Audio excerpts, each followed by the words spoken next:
તમારી પાસે અત્યારે સૌથી વધારે કિંમતી કોઈ બાબત હોય તો એ છે સમય.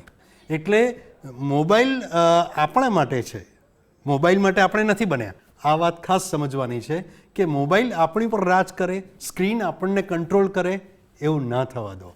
કે કોઈ પણ વ્યક્તિ તમને એવું કહે કે હું સ્ટ્રેસને ઝીરો કરી આપીશ, તો આ વાત ક્યારેય પણ શક્ય નથી.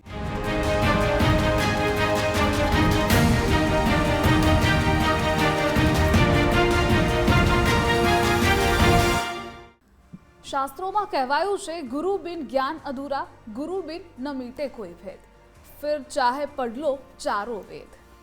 એટલે કે જીવનમાં એક એવું વ્યક્તિ જરૂર હોવું જોઈએ કે જે તમને સંકટના સમયે મદદ કરે. એટલે કે જીવનની ધારા જ્યારે મજધારમાં ફસાઈ જાય ત્યારે કિનારા સુધી પહોંચવું એ ખૂબ જ જરૂરી હોય છે. અને એ તમને કિનારા સુધી પહોંચાડવા માટે તમારા મિત્ર હોય, તમારા ગુરુ હોય, તમારું સ્વજન હોય, કોઈ પણ હોય, પણ એ જરૂરી છે.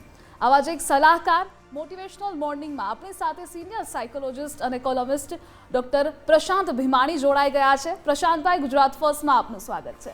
Thank you. પ્રશાંતભાઈ, સૌથી પહેલાં તો શરૂઆત કરીશું. ડિજિટલ યુગ છે, 21st સેન્ચુરીમાં આપણે જીવીએ છીએ, એઆઈનો જમાનો હવે તો આવી ગયો છે. પરંતુ અત્યારે આપણે યુવાધનને જોઈએ તો સતત એ મોબાઈલમાં રચ્યા પચ્યા રહે છે. મોબાઈલ સ્ક્રોલ, એ પછી રીલ્સ હોય કે ગમે તે જ સ્ક્રોલ થતું હોય છે. અને બધાને ઇન્ફ્લુએન્સર બની જવું છે અત્યારે. એ બધામાં એક માનસિકતા છે. તો એને લઈ આપનો શું સંદેશ? મારે એક જ બધાને કહેવું છે, ખાસ કરીને યુવાનોને, કે તમારી પાસે અત્યારે સૌથી વધારે કિંમતી કોઈ બાબત હોય તો એ છે સમય. તમે તમારા સમયને કેવી રીતે વાપરો છો, કોને આપો છો, એ ખૂબ મહત્ત્વનું છે. જો તમે તમારા ઇન્સ્ટાગ્રામમાંથી કે બીજી કોઈ જગ્યાએથી કે બીજા કોઈ પણ સોશિયલ મીડિયા પરથી જો તમે નોલેજ ક્યાંકથી મેળવતા હો તો અલગ બાબત છે. પણ જો માત્ર ટાઈમપાસ કરતા હો તો ડેફિનેટલી તમે તમારો સમય, કિંમતી સમય વેડફી રહ્યા છો. મારે ખાસ એ કહેવાનું કે કદાચ આપણા બધાને ખબર છે કે સરેરાશ એક ભારતીયનો સ્ક્રીન ટાઈમ લગભગ 5 થી 6 કલાક જેટલો વધી ગયો છે. તો આ ભયંકર બાબત છે. તમારા ક્રિએટિવ અવર્સ એ ખરેખર ડિસ્ટ્રક્ટિવ અવર્સની જેમ વપરાય છે. તો મારે યુવાનોને ખાસ કહેવાનું કે કામ પૂરતું જ તમે સ્ક્રીન પર રહો, એ જરૂરી છે. ડેફિનેટલી ક્યારેક આપણે મનોરંજન માટે સ્ક્રીનનો ઉપયોગ ચોક્કસ કરી શકીએ, પણ તમે એ જુઓ કે શું સ્ક્રીન વગર તમે રહી શકો છો? જો તમે તમારા મોબાઈલને બાજુએ મૂકો અને કોઈ પણ કારણ વગર થોડી વારે તમને મોબાઈલ ચેક કરવાનું મન થાય, કોઈ પણ નોટિફિકેશન વગર પણ તમને જો મન થાય, તો તમારે માનવું કે તમે મોબાઈલના એડિક્ટ થઈ ગયા છો. એટલે મોબાઈલ આપણા માટે છે, મોબાઈલ માટે આપણે નથી બન્યા. આ વાત ખાસ સમજવાની છે કે મોબાઈલ આપણી પર રાજ કરે, સ્ક્રીન આપણને કંટ્રોલ કરે, એવું ના થવા દો. હજી પણ સમય છે. ચેતી જાઓ, જાગી જાઓ અને જરૂર પૂરતો અને જ્યાં વ્યવહારિક રીતે દૃષ્ટિકોણથી ખૂબ તમને ઉપયોગી થાય એવા વિડીયો જોવા પૂરતો સ્ક્રીનનો ઉપયોગ કરો.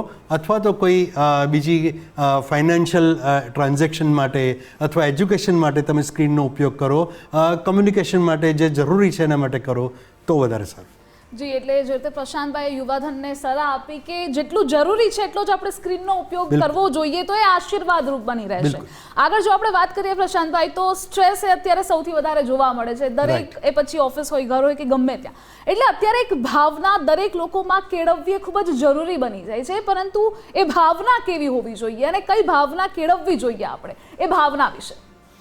એટલે જો સ્ટ્રેસની વાત કરીએ તો અત્યારે હું એવું માનું છું કે લગભગ બધા જ વ્યક્તિને વત્તે ઓછે અંશે સ્ટ્રેસ છે, તણાવ છે, મનોભાર છે.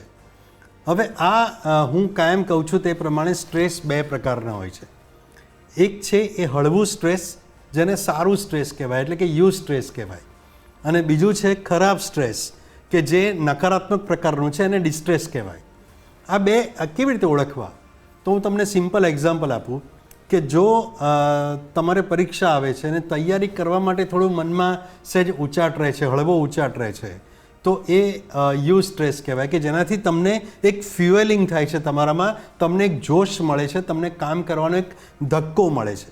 જેમ કે તમારા ઘરે કોઈ પ્રસંગ હોય અને તૈયારી કરવાની હોય તો એના માટે જે થોડી ઘણી ચિંતા તમને થાય એ જરૂરી છે. એ સામાન્ય ચિંતા જે છે એ તમારા કામને વધારે મજબૂત બનાવે છે. અને આ બધી ચિંતાઓ જે છે એને સારું સ્ટ્રેસ કહેવાય છે, એટલે યુ સ્ટ્રેસ કહેવાય છે. પણ જો તમે બધી જ રીતે તૈયારી પૂરેપૂરી કરી હોય, પરીક્ષામાં પૂરેપૂરું તમે વાંચ્યું હોય અને છતાં પણ તમને એમ થાય કે હું નપાસ થઈશ તો, અને છેલ્લી ઘડીએ તમે પરીક્ષા પહેલાં બધું ભૂલી જાઓ, તો એ ડિસ્ટ્રેસ છે, ખરાબ પ્રકારનું સ્ટ્રેસ છે.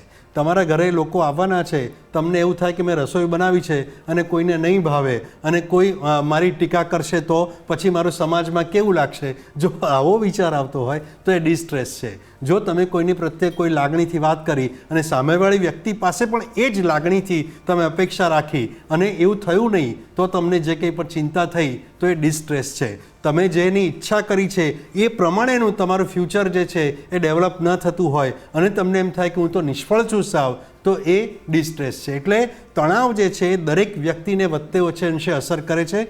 અને ખાસ યાદ રાખજો કે કોઈ પણ વ્યક્તિ તમને એવું કહે કે હું સ્ટ્રેસને ઝીરો કરી આપીશ તો આ વાત ક્યારેય પણ શક્ય નથી. જીવંત વ્યક્તિ માટે સ્ટ્રેસ એના જીવનમાં રહેવાનું છે. એ ઓછું હોય, મધ્યમ કક્ષાનું હોય કે ખૂબ વધારે હોય. જો ઓછું હોય તો એના માટે એક બળ બને છે, એના માટે ફ્યુએલ બને છે, બળતણ બને છે. અને જો વધારે હોય તો એના માટે પ્રોબ્લેમેટિક બને છે, તો એણે એની સારવાર કરાવવી જોઈએ. જો એટલે આપણે પ્રામાણિક રહેવાનું છે, ધીરજ રાખવાની છે, તો જ આપણી લાઈફ છે બેલેન્સ પણ થઈ જશે, આગળ પણ ચાલશે, કોઈ પ્રકારના અવરોધ પણ નહીં આવે. પ્રશાંતભાઈ, અમારી સાથે જોડાવા બદલ આપનો ખૂબ ખૂબ આભાર. Thank you very much. તો આવી જ રીતે મોટિવેશનલ મોર્નિંગમાં અમે આપને અલગ અલગ મોટિવેશનલ સ્પીકર સાથે મળાવતા રહીશું, સલાહકાર સાથે મળાવતા રહીશું. અને પ્રકૃતિનો પણ એક નિયમ છે અને કહેવાય છે ને કે અંધારા પછી અંજવાળું ચોક્કસ થાય છે. બસ આપણે આમાં માની લેવું જોઈએ અને એને અનુસરવું પણ જોઈએ, થોડું પોઝિટિવ રહેવું જોઈએ. તો આવી જ રીતે આપણે દરરોજ મળતા રહીશું. હાલ મને રજા આપશો. નમસ્કાર.